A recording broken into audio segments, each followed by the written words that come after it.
So guys, today you join me from the middle of London.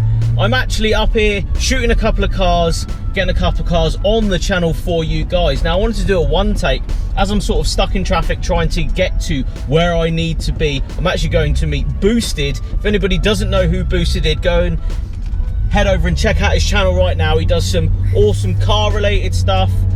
Definitely something you need to check out. Now I wanted to cap on something that someone said to me in the comment section of my Facebook page the other day, and I wanted to sort of address it as well.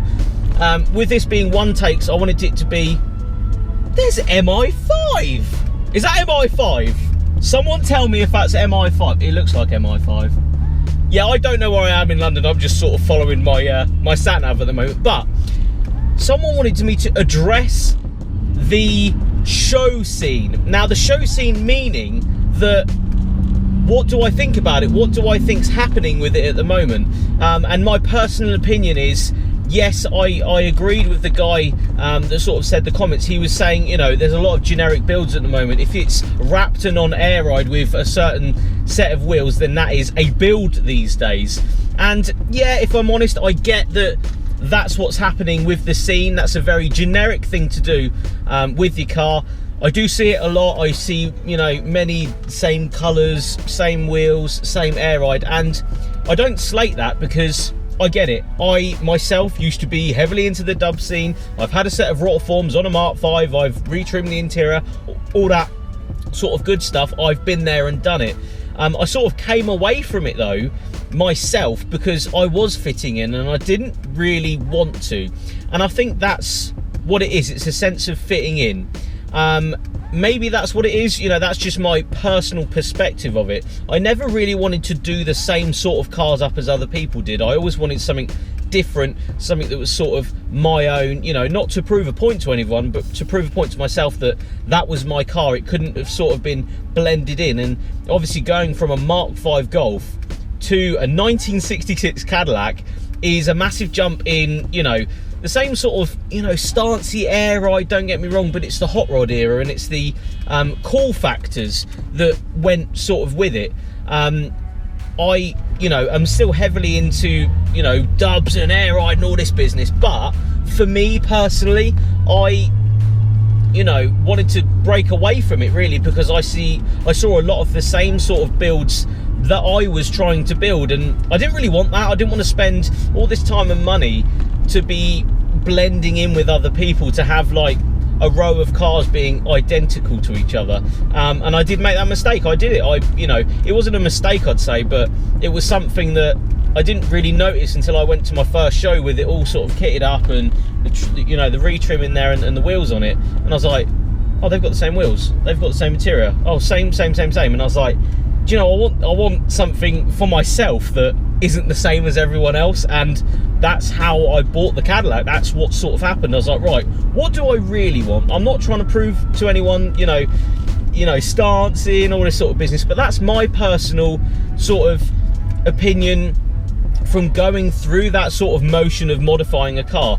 I thought I was getting into a certain scene, I thought I was doing a certain thing, but it turned out that I was selecting myself into a scene that didn't really want me as well. I thought that, you know, it was very clicky, especially if you've got certain wheels. I'm not calling out Rotiform, not calling out airlift. I'm a massive fan of all that sort of stuff, don't get me wrong, but it is just a shame that the people that sometimes are a part of the scene and maybe at the forefront of what's going on are the clicky people and won't really, you know, acknowledge other cars, other builds, you know, people going out there to do different things to their cars.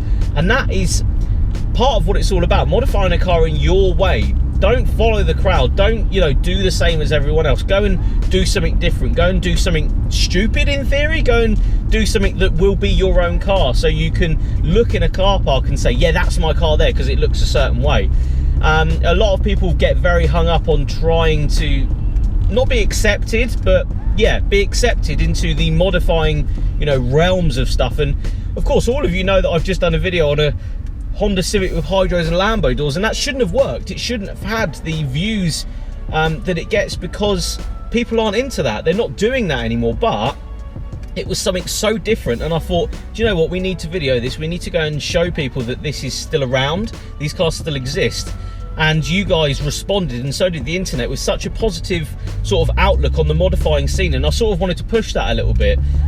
You know, you can have Lambo doors on a car. I want Lambo doors on a car, and I know the internet won't like that, but I genuinely like it because it's the cool side of something you don't see anymore. You don't see Lambo doors on cars, you don't see big body kits, and I fear that that's losing touch.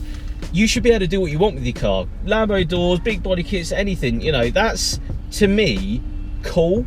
I know, you know, other people, they won't find that cool, you know, in the scene and stuff, but I would absolutely love to have a set of Lambo doors on a body kitted car. I think that era of, you know, flip paint and, you know, Saxos with kits and stuff, it should come back. People should be doing that to their cars. And I know, you know, wide arch in a car and liberty walking is a very big thing in America, and I think they're sort of tapping into it a little bit more than the UK is at the moment.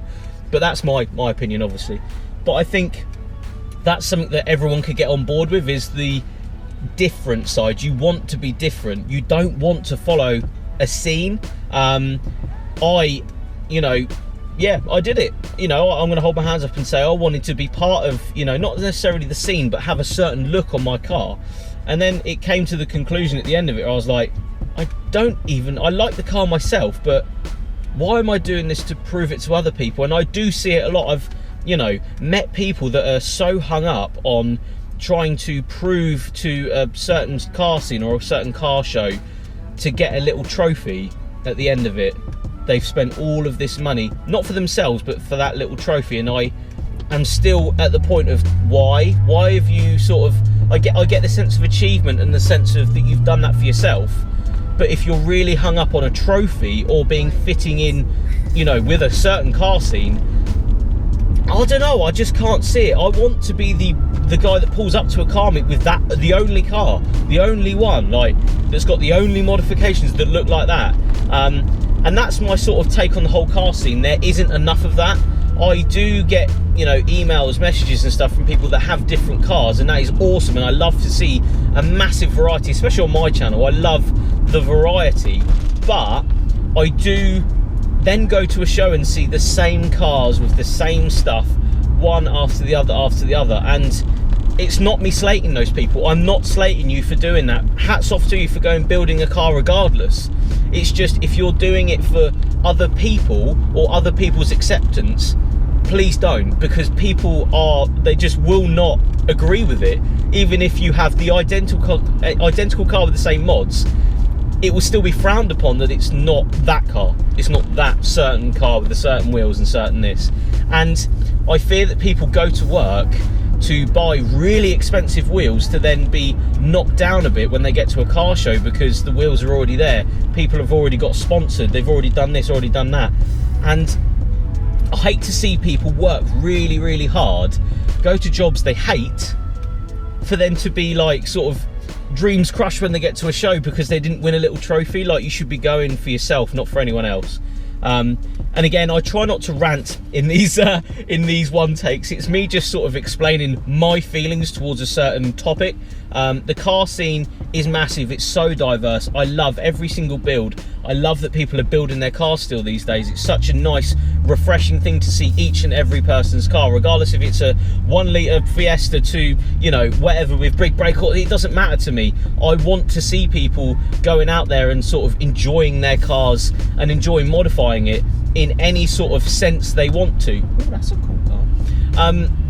Trying to do a bit of car spotting as we're doing this one take as well. We're actually going past Chelsea, I think. As you can see, I'm not a native of London. I have no idea where I'm going. I'm just following the sat nav, hoping for the best. But yeah, that's my sort of take on the car scene.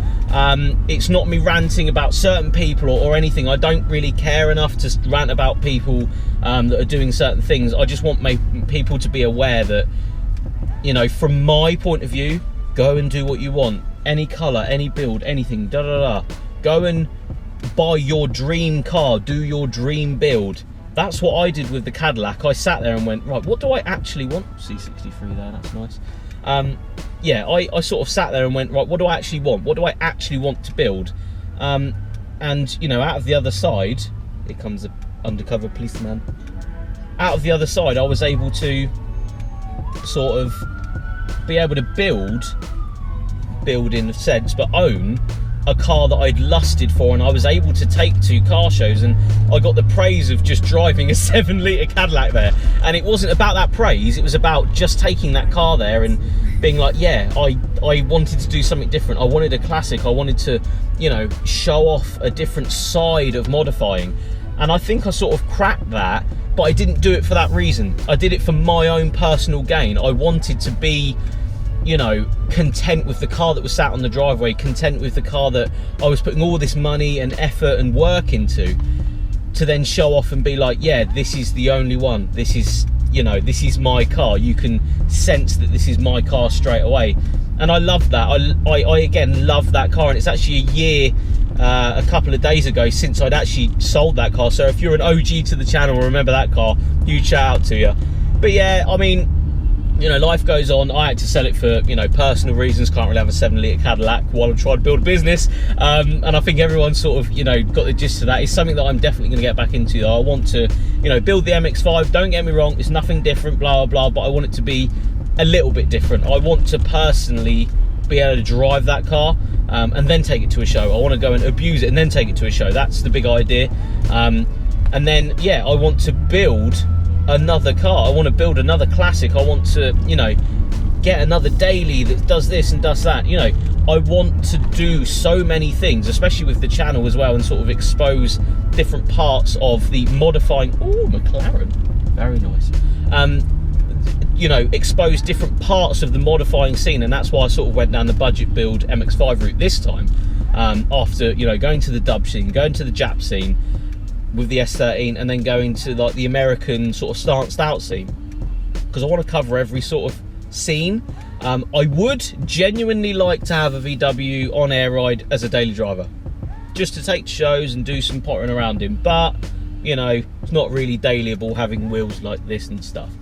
So yeah, let me know in the comments what your thoughts are of the, you know, modified car scene in the UK at the moment. Obviously this only really counts in the UK. I see a lot of American style coming over, and I love the American style of what they're doing out there. It's next level what they're doing. Again, in Japan as well, it's, yeah, Japan is another level as well, but in the UK especially, I think, you know, what I've sort of covered, that sort of covers the UK car scene in my opinion. But anyway guys, I'm going to end it there as I sit in traffic in the middle of London. No idea where I am again. Thank you for watching. Make sure you like, share and subscribe. Tell me, what should I talk about next on one of these one takes? What should I sort of let you guys sort of... Whoa, there's a big HGV trying to crash into me. No, he's not. Run, go. Yeah, let me know what you want me to sort of talk about next. I want to know your thoughts on what one take you want to see. I want to start some conversation from these videos. Sit in the comment section and sort of comment back and, you know, get a gist as to what you guys want to see in these one takes, as I want to do more of them as I'm traveling, as I'm going here, there and everywhere. So I'd like to thank you all for watching. Make sure you head over to fydapparel.com, cop yourself some FYD merch. That's how I'm able to support the channel, support the clothing, support, you know, drives like this to go and shoot cars for you guys. And I'll see you all on the next video. Cheers guys.